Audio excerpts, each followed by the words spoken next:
Chris Eubank Jr. names the one fighter he truly dislikes, and it's not Conor Benn.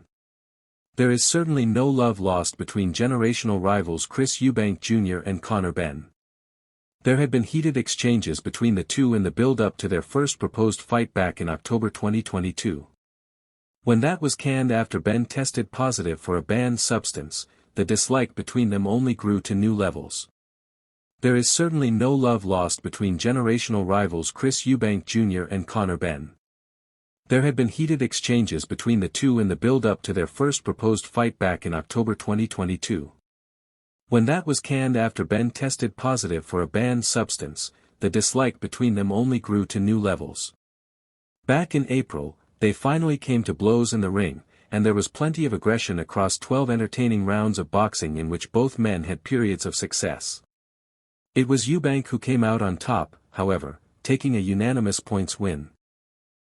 A rematch has already been mooted for later in the year, but Eubank has also long since spoken about his desire to have a second fight with Billy Joe Saunders, who narrowly beat him on points way back in 2015.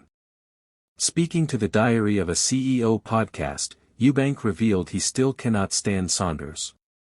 "There's very few people in the sport, in the planet really, that I genuinely dislike. He is one of those people. Billy Joe is a drug cheat too. So, I dislike Billy Joe more. Because not only is he a drug cheat, he is actually a real scummy human being, and I don't talk about anyone like this, so if I'm saying it about him there's a reason.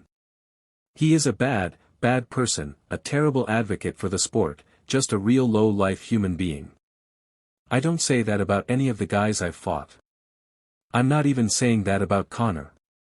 Even though he cheated, he's still somebody that I can see some of the things he does and I can see why people like him.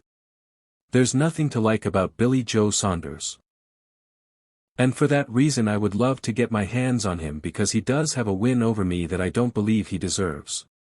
Two-weight world champion Saunders hasn't fought since his knockout loss to Saul Canelo Alvarez in 2021, but has often teased a return, and Eubank would one of the men that would motivate him.